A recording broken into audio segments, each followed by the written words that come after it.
Assalamualaikum warahmatullahi wabarakatuh. Sebelumnya, saya izin memperkenalkan diri. Nama saya Naila Rahma. Di sini saya akan sedikit menjelaskan perihal teori organisasi, khususnya teori klasik, teori neoklasik, dan teori modern. Nah, sebelumnya saya akan sedikit menjelaskan tentang pengertian organisasi. Organisasi adalah suatu proses tersusun yang orang-orangnya berinteraksi untuk mencapai tujuan yang sebelumnya telah disepakati bersama. Nah, dari definisi ini dapat disimpulkan bahwa organisasi mencakup 3 elemen pokok. Yang pertama, interaksi manusia, kemudian kegiatan yang mengarah pada tujuan, dan terakhir, struktur organisasi.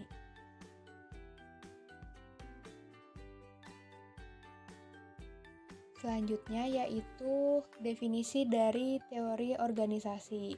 Nah, definisi dari teori organisasi itu merupakan sebuah teori untuk mempelajari kerjasama pada setiap individu.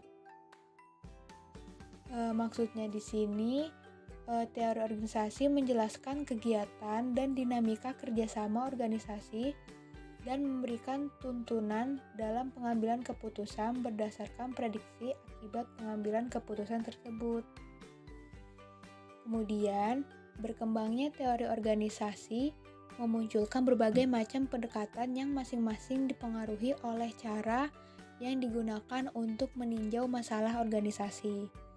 Dari pendekatan ini bisa dikelompokkan menjadi 3 aliran utama.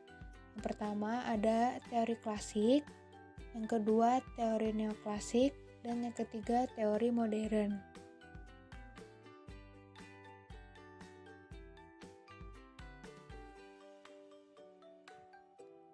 Yang pertama, saya akan menjelaskan teori yang pertama yaitu teori klasik. Teori ini mulai berkembang pada awal abad ke-19. Teori ini juga disebut dengan teori tradisional atau teori mesin. Dalam teori ini, organisasi digambarkan sebuah lembaga yang tersentralisasi dan tugasnya terspesialisasi serta memberikan petunjuk mekanistik struktural yang kaku atau tidak mengandung kreativitas. Pada masa ini, organisasi digambarkan sebagai kelompok orang yang membentuk lembaga. Nah, tiap-tiap bagian organisasi tersebut memiliki spesialisasi dan sentralisasi dalam tugas dan wewenangnya. Pengertian organisasi menurut teori klasik yaitu organisasi merupakan struktur hubungan, kekuasaan, tujuan, peranan, kegiatan, komunikasi, dan faktor-faktor lain apabila orang bekerja sama. Nah, teori klasik ini dibagi lagi menjadi 3. Yang pertama ada teori organisasi klasik 1 atau teori birokrasi. Yang kedua ada teori administrasi. Yang ketiga teori manajemen ilmiah. Yang pertama teori birokrasi. Teori birokrasi ini berkembang dalam ranah ilmu sosiologi dan menekankan pada aspek legal rasional. Legal dalam hal ini dimaknai sebagai bentuk wewenang yang dirumuskan dengan jelas berkaitan dengan aturan prosedur dan peranan masing-masing setiap elemennya. Sementara rasional itu mengacu pada suatu tujuan yang jelas dan ditetapkan bersama. Salah satu tokoh pengusung teori ini adalah Max Weber. Beliau seorang ahli ekonomi politik dan sosiolog di Jerman.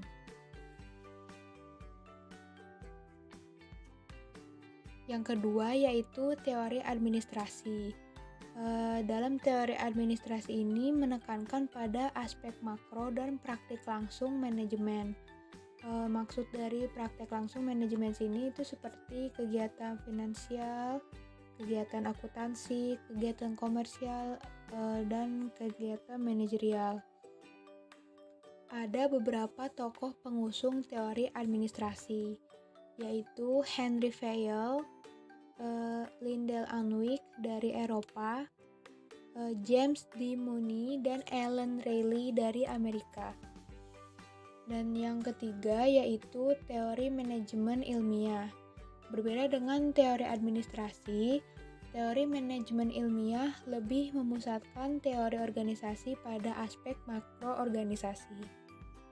Teori manajemen ilmiah juga diartikan sebagai seperangkat mekanisme untuk meningkatkan efisiensi kerja. Salah satu pengusung teori ini yaitu F.W. Taylor pada tahun 1900-an. Aliran yang berikutnya muncul adalah aliran teori neoklasik. Teori neoklasik disebut juga dengan teori hubungan manusiawi. Teori neoklasik ini muncul sebagai akibat dari ketidakpuasan terhadap teori klasik. Teori klasik dinilai sangat kaku dan mengabaikan hubungan manusiawi. Nah, di teori neoklasik ini lebih memberi perhatian khusus pada aspek psikologis dan sosial pada diri anggota organisasi, baik secara individu maupun kelompok kerja. Salah satu pencetus teori ini adalah Hugo Münsterberg, tertuang dalam bukunya yang berjudul Psikologi dan Industrial Efisiensi yang terbit pada tahun 1913. Inti dari pandangan Hugo adalah menekankan adanya perbedaan karakteristik individu dalam organisasi dan mengingatkan adanya pengaruh faktor sosial dan budaya terhadap organisasi. Teori neoklasik ini diawali dengan inspirasi percobaan yang dilakukan oleh Elton Mayo. Elton Mayo ini seorang riset dari Western Electric. Dilakukan di pabrik Houghton tahun 1924 milik perusahaan Western Electric di Cicero yang disponsori oleh Lembaga Riset Nasional Amerika. Dari percobaan ini, Elton Mayo menyimpulkan bahwa pentingnya memperhatikan insentif upah dan kondisi kerja karyawan dipandang sebagai faktor penting peningkatan produktivitas. Karena percobaan di masa ini juga banyak dilakukan perubahan. Contohnya seperti perubahan hari kerja dan waktu kerja dalam seminggu, pengenalan waktu istirahat, dan rencana upah individual dan upah kelompok.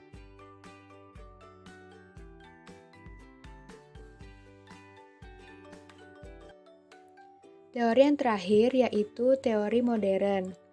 Teori ini muncul pada tahun 1950 sebagai akibat ketidakpuasan dua teori sebelumnya, karena teori sebelumnya dinilai belum memuaskan untuk tuntutan manajemen modern.